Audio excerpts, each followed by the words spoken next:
All right, everybody. Me and Justin back again today. Week 2 of emissions and whatnot. Here we are with my Ranger, trying to go over PCV and EGR. Does not have an EGR system because it's too old, but it does have a PCV system. So we'll go over that and all the other emissions related stuff on this truck. Just want to show you something really quick on my Ranger. Mr. Heisner said this was pretty old, and he didn't even think it'd be on my Ranger because my Ranger was going to be 2.4. Anyways, it's this vacuum operated valve right here. So what it does is it has a tube that goes from it to the air box up here, and it connects to this little nipple right there.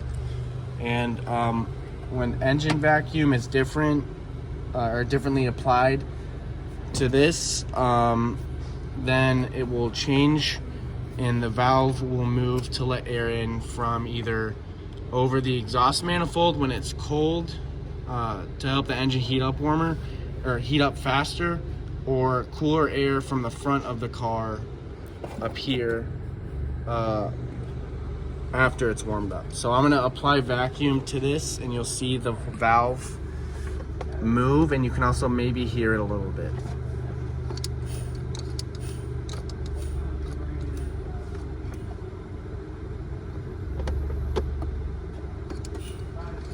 One more time, I'm pumping it up, it's closing, and when I release it, you can see and hear it move.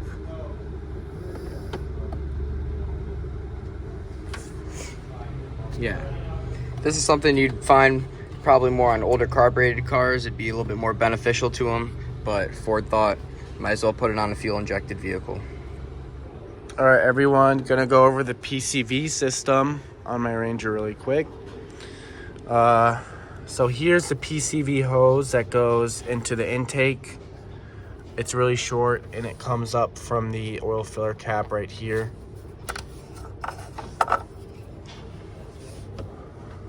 Right there. And the other side of the PCV is right here on the driver's side rear of my valve cover. You can see it goes from my valve cover up into my intake manifold right here. All right, everyone, now that the truck's running, I'm gonna check blow by taking the oil pressure cap off. Feeling it. It's not sucking or blowing really. All right, everyone, just took my PCV valve out from this hole. It kind of just goes right into the valve cover right there. You can hear it rattle around. It's pretty loose, so I don't know if this would be considered good or not. But it passes the rattle test, so that's all we care about, right? All right, everyone, so we're doing the PCV system check from ALLDATA, and it says to do an inspection of all the hoses and grommets. If you put a piece of paper over the oil filler cap and there's no back pressure like I did, to check everything. So we are recording this to document how loose this is, because there's no way that this grommet is sealing the PCV valve, which this isn't me squishing the bushing. This is actual play inside of here. Yeah. Hey, look at that. So I probably need to get a new PCV valve and grommet, but you know what? She's built. I mean, look at this. Ford tough. She's gonna run anyways. Take a shot. All right, everyone. I have our multimeter hooked up here to the EGR solenoid, linear control solenoid on the back of this Verona. So if you'll see here, I have the pink and black wire back probe because that's the power wire. I have this, it's kind of like a white/gray and black all the way on the opposite side from the power wire, that's the ground wire. And then this wire, this green one in the middle, is voltage signal. So you'll be able to hear it and see on the multimeter when we ground this that it will turn the EGR on and change the voltage. 8.2 volts now. So when I ground this, you'll be able to hear it.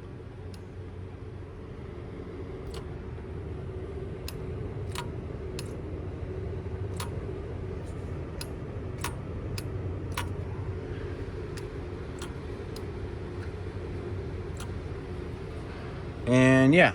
So now we're gonna start the car up and do this exact same thing, but we're gonna see how it affects the vehicle at idle, and then we'll see how it affects it at around like 2,500 RPM. Yeah. So obviously, if I go to ground this at idle, it's gonna want to stall, right?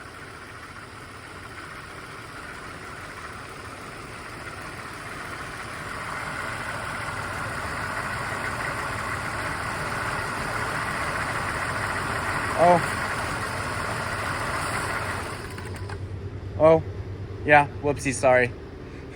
Didn't mean to stall it all the way.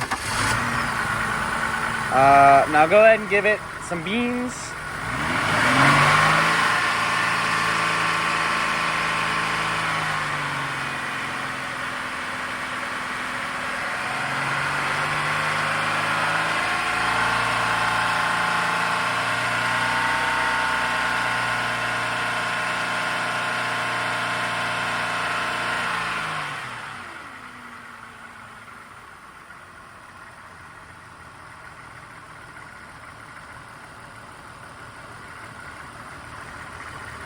All right.